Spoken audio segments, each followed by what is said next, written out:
So I'm not one to plan and sketch out a video idea. What I like to do is just kind of jump straight in and usually film these in one go. So there's a lot of cameras talked about on YouTube, and I mentioned quite a few myself, and I thought it was worthwhile doing a quick video of what I think that you need to start a photography journey like mine, if you like, because obviously there's different types of photography. If you want to start astrophotography, you need very specific equipment. If you want to start macro photography, you need very specific equipment.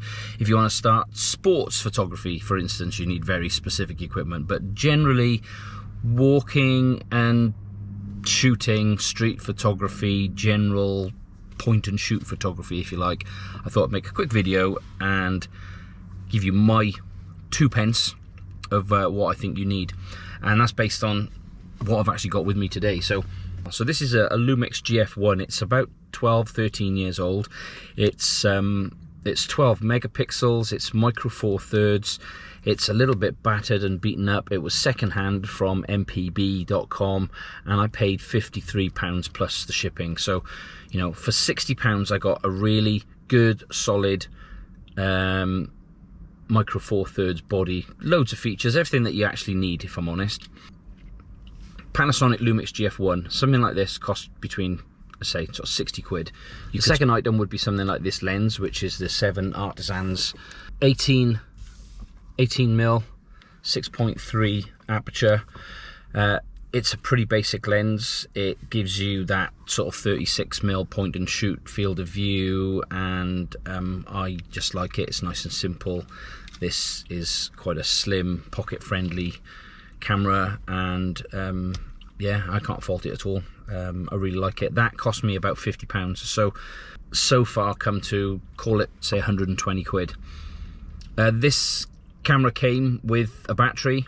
I have sourced another battery for it. Cost me, I think it was about 12 quid for another battery, so definitely worth getting a spare battery, especially for some of these older cameras. But the beauty of these is it's actually quite a beefy battery, and it does actually last quite well. So clearly you need a memory card.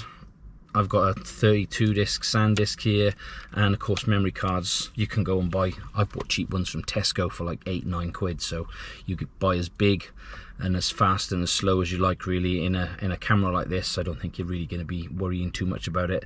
The super fast ones are what you need for doing, you know, very fast shutter, like sports photography or something. So I wouldn't stress too much about it if you just want to get out there. So what have we got? We've got a camera, body, and a lens for, say, 120 quid, spare battery another £10-15, and a memory card, call it another £10-20. You know, we're still really under £150 for, I think, a really solid micro four thirds setup here. I definitely would recommend getting a long neck strap. Now, the ones that normally come with these, and one that came with this, they tend to have your camera sitting around here, which is really not very practical, because it's either sort of like banging around on your chest as you're walking, or you have to kind of like lift it up this way to take photos. A nice long strap like this allow you to kind of put it right over your shoulder and actually sort of swing it right the way down here, almost like a handbag or a sling or something, and then still have plenty of capability to swing it out like this to take photos. And something like this one from PGY Tech, links in the description, you can actually disconnect quite easily. There's a lot of different types of these, but I've adopted this PGY Tech system, and that means you can take it off and use it without the strap at all if you want to, which means all of this that I'm holding in my hand here comes to less than £200, and I think that's an absolute steal, a real bargain. And if somebody was to tell me today that I had to get rid of everything else, I could probably live with this for a little while. There we go. So 5 essential items that you need to get started in street photography. Some bonus items that I think are worthwhile. I've got this little tripod from Small Rig. I'll put some info on the screen because I can't remember how much this was. I think I had this as a gift off somebody, but I think these are probably about £25–30, something like that.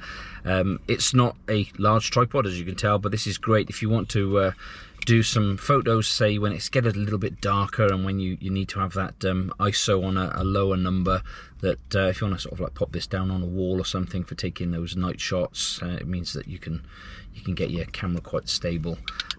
Quite a nice little additional feature. Again, links in the description, and this is quite a nice solid little tripod and very handy.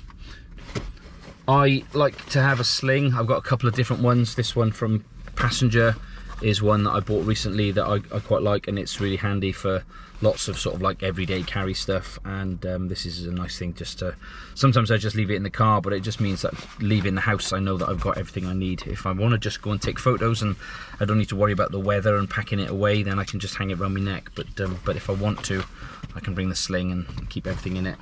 So there you go, there's the sort of 5 essential items and a few bonus items that I think that you need to get started in street photography today. And we'll go into maybe a little bit more detail and expand on this equipment in another video, who knows. But if you like this, if you're watching this, give us a comment below and let me know what other sort of videos you'd like me to make.